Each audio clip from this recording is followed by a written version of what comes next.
a great. I'm not going to call it a great Final Four, but we just said earlier it was a great 2 out of 3. Yeah, well, you're not. How often are you going to get 3 great games? I mean, that's no. I agree. So I mean, I thought it was the championship game was superb. I thought the tournament was superb. Overall, it was. Was this the best tournament ever?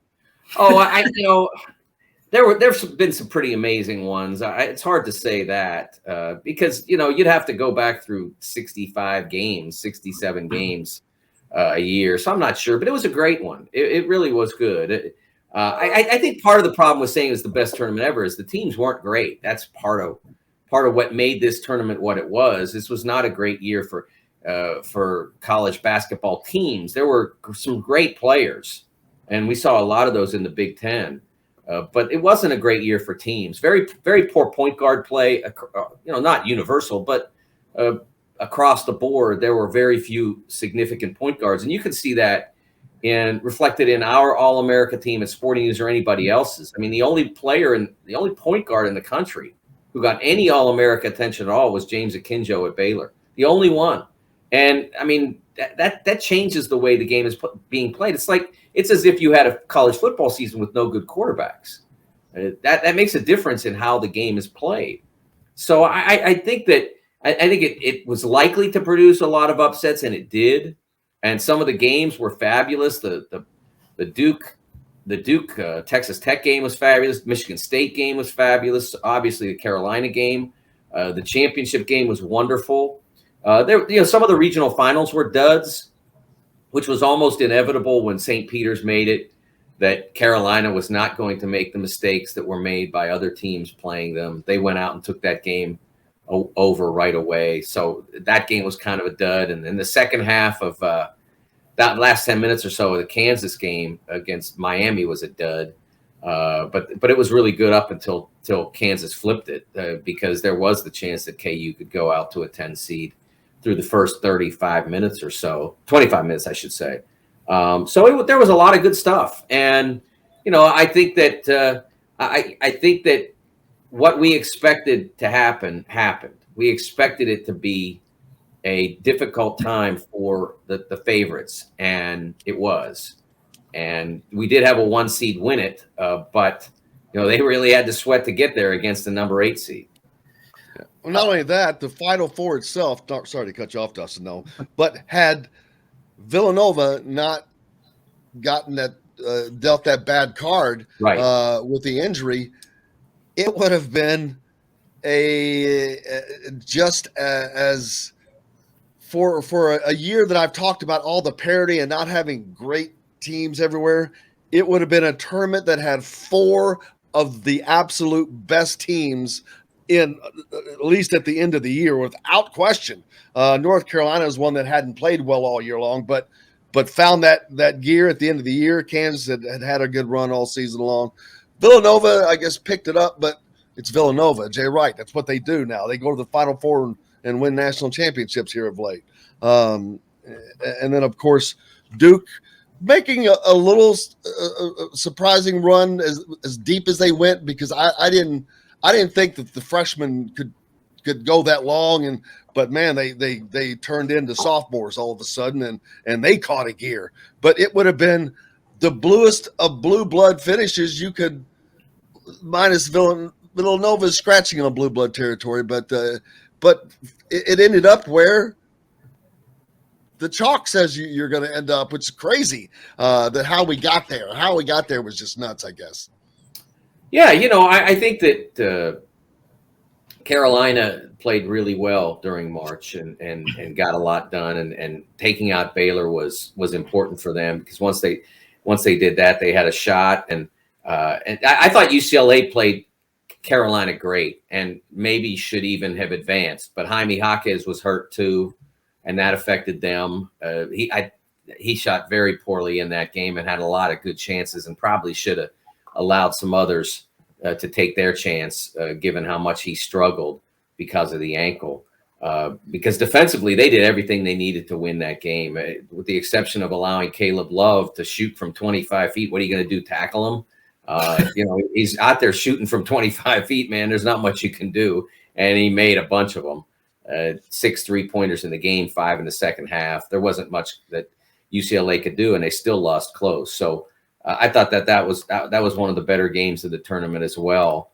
And then, as I said, those Duke games were terrific. I was at every one of them, and they were almost every game that they played was an outstanding game.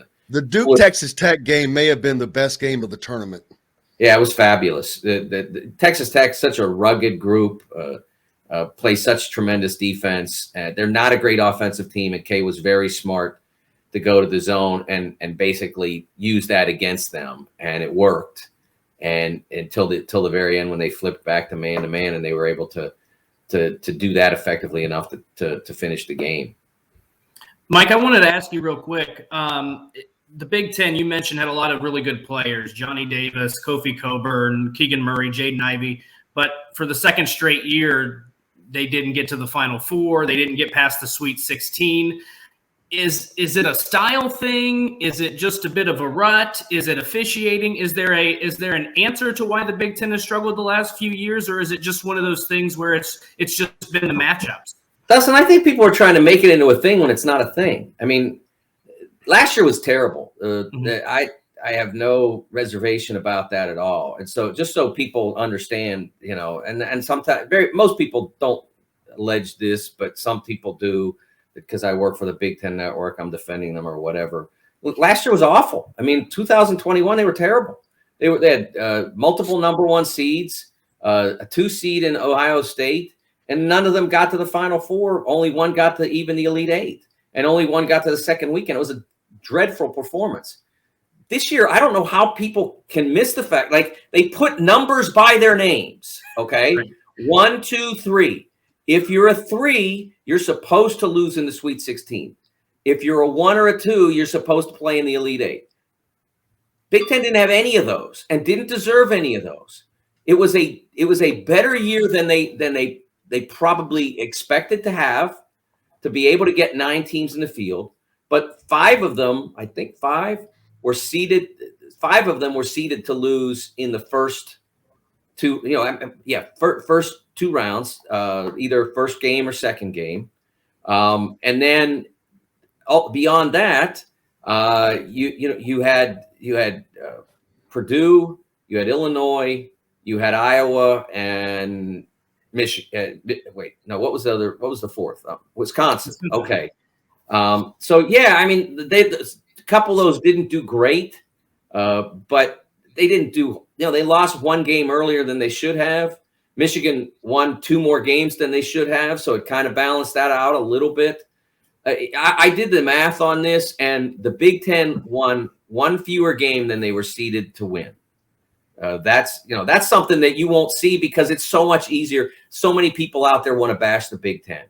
It's so much easier. How come all your 11 seeds aren't making the Final Four? I mean, really, that's what they're asking. Right, they had 2 12 seeds, an 11 seed, 2 7 seeds, and why aren't they in the Final Four? Well, because that's not usually what happens. It was not a vintage year. They had several great individual players that were not surrounded by full great teams.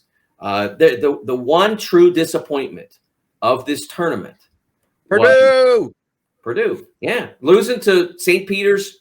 I'm not excusing that. They came out and they played that game gingerly, unlike Carolina, which came out and said 15-8. That game's not happening. 15-3, that game shouldn't have happened. It's different in the first round when everybody's sort of feeling their way into the tournament. But by the time you get to the Sweet 16, you've had a week to prepare, 4 days, 5 days, whatever. That game should never have been a game. And the players did not perform in that game like they should have. I thought that there were some mistakes made in terms of substitution. I realized that that Travion Williams was tired around the 8-9 minute mark and had to come out. There's no way I would have put Zach Edey back in that game. I don't care what the season says. You're playing to win that game. Zach was not ready to play in that game for whatever reason. The way it was officiated, whatever, I don't know. But he wasn't the right player to go back in that game. If Trey has to come out, you either spend a timeout, which they may not have been able to do. They may not be able to afford it, or you go smaller. and you go from there for a few trips until Trey's ready to go back in the game. Zach Edey could not play in that game at that stage, and that was a mistake. So that game is the one thing that I will not offer a quote excuse for on the Big Ten standpoint. But the rest of it, getting 9 teams in there was an impressive performance, and they earned those 9 teams.